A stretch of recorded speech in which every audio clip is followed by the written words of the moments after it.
Runick and Exosister are the two saving graces out of this weekend's YCS. Hey, 34% of you guys that have not smashed the living crap out of that subscribe button. I've been saying this every video recently, but please smash it so we can climb up to 110,000. So our top 32 YCS breakdown is here. And you know what the funny thing about this whole thing is? Totally checked tier by that last list, right, Konami? 56%. That is 18 of your top 32 was tier elements.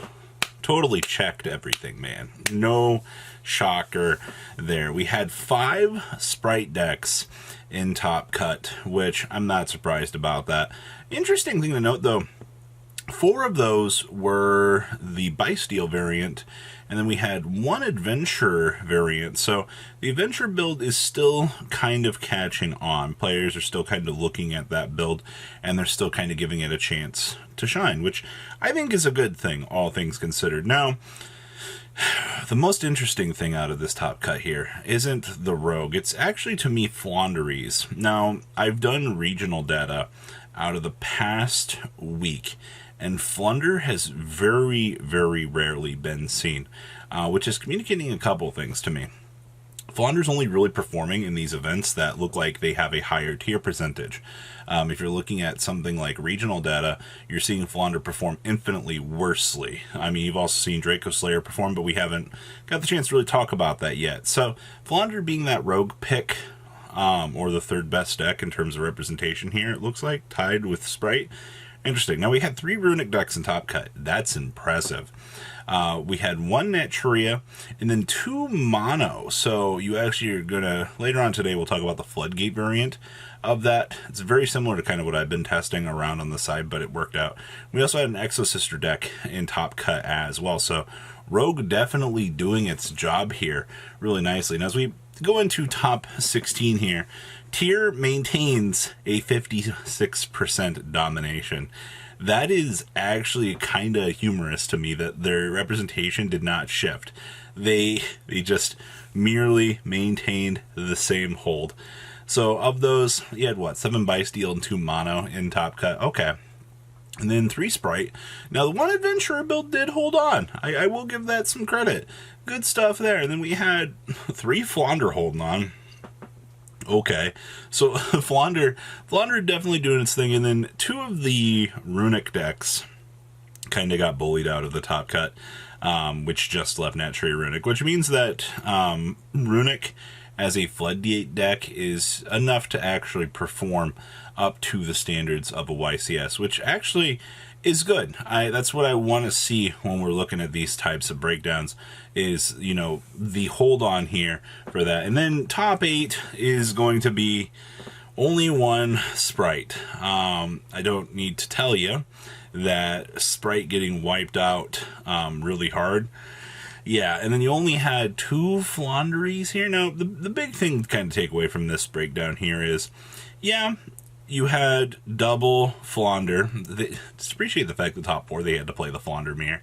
I think that's the most hilarious thing out of all this. Now, we do end up having tier win the event, which is very nice, actually. Out of a lot of the people that you might recognize here, you might only recognize 1 to 2 names out of this Top Cut. A lot of the more dominant names kind of got destroyed a little bit early on, which is kind of interesting. But overall, I mean, tier winning another event, I'm not that shocked.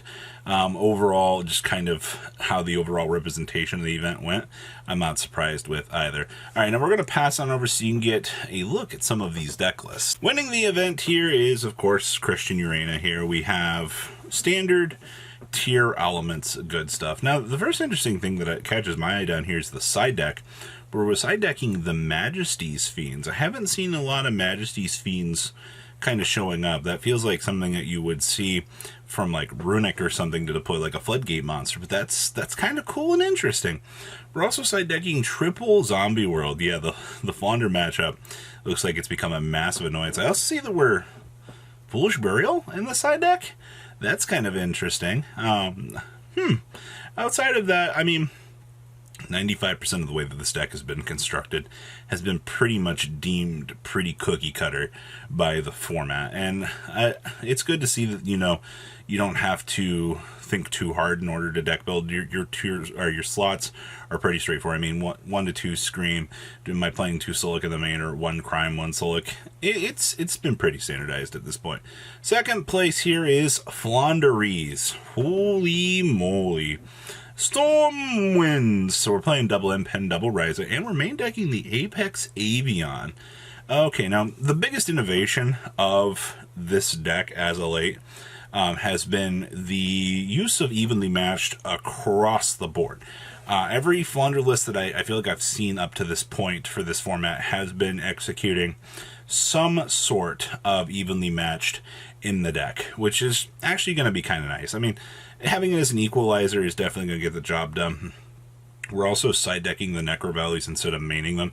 I know in the very early stages of the format, a lot of people were talking about having to main deck Necro Valley, but it doesn't look like the case. We also played 2 copies of Featherstorm in the main deck, which means you see that bad boy, you should be winning the game as long as you're going first. Like, it's a free shutdown card. Outside of that, Metaverse in the Necro Valley seems pretty good. Over here we have Tier. Now this is going to be much different than what we've seen out of the previous build here. This is going to be branded in High Spirits Shenanigans. Now I do see that we are still playing triple Mudora with triple Keldo, and then we're just playing the 1 Kelbeck for, you know, what we want to do with the deck. I think that's perfectly fine at the end of the day. Shout out to Volcanic Scattershot down here. Time rules are an absolute joke, so that's what we're looking at. I also see we're only playing 1 Reno Heart for this. That is actually interesting. I have noticed that Reno Heart's numbers have been cutting back more and more as of late. A lot of builds have been pushing for 2, but it looks like that we are starting to see a little bit of a shift here where people are kind of looking at this going, you know, maybe 2 might be too much. That's definitely an interesting cutback there, but the rest of this deck, once again, looks pretty what we're used to. 4th place here is another Flounder list. So this one's playing triple Econ in the main deck. Do keep in mind here that we are focusing on the dualities and the prosperities for filtering.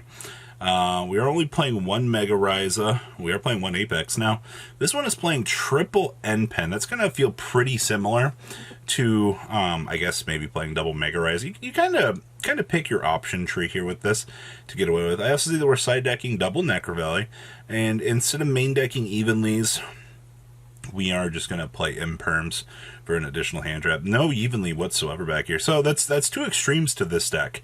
You get the chance to see Evenlies versus no Evenlies, and I would honestly consider both having worked out relatively well here, all things considered. So a lot of interesting power scaling here for this top cut per se, and good use of options for both of these meta decks. We also have top 16 here, Jarrid Centimore's Naturia Runick deck. Now, for this to make top 16 is still pretty impressive out here at the end of the day.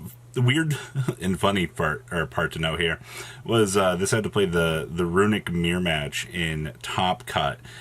So game 3, Naturia Beast ended up beating out that. So a little bit sad, but you are getting the chance to see how this deck has become one of these more dominant monsters in the format. The big pile of negates here with this has pretty much led this deck on a pretty good rampant spree. We're only playing 2 Naturia Blessings. I know a few people prefer 3, but 2 seems to be about the right number for what you're kind of aiming to do with this deck. So overall, it's just more out of left field in terms of development. This is pretty much standardized for the Naturia Runick deck. So if you're somebody out here that's looking at this and been wanting to mess around with this is what you're going to be looking at in terms of your ratios here. So pretty standard, all things considered. Next up here, we have more Shifter Fun, aka more Flounder. We're playing the 1 Mega Ryza, of course, with double M-Pen. Once again, you're going to see those, the value that we've talked about previously here, aka the evenly matched machine here. Is kind of that way to equalize things. Now, the most hilarious thing about this list was the fact that we were playing Penguin Knight in here. This card has such an old, like, PSCT.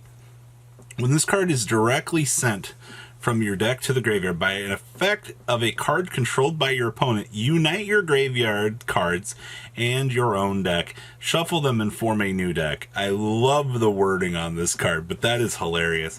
We also have Mudora and Keldo down here as well. You gotta love that the Ishizu package is designed to literally check the Ishizu package at the end of the day. So nothing really too crazy out of this, but more of what you typically expect here. And then we have a Scareclaw deck. Yeah, Scareclaw made it 43rd place here. Unfortunately, it was a little bit of a bubble status here, but I've been talking about Scareclaw for a while on this channel, how we've seen this deck have a good chunk of regional top 8s out here from last format, and this looks like it's no exception here.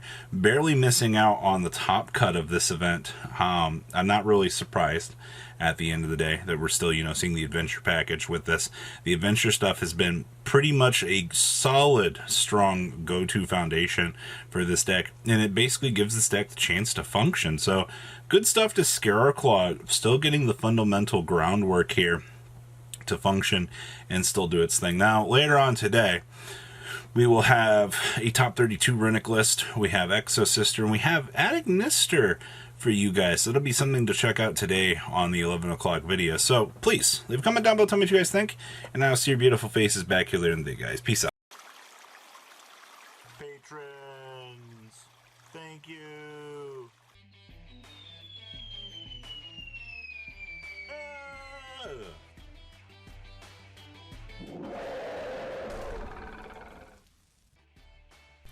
Thank you so much for watching. Check out these other videos.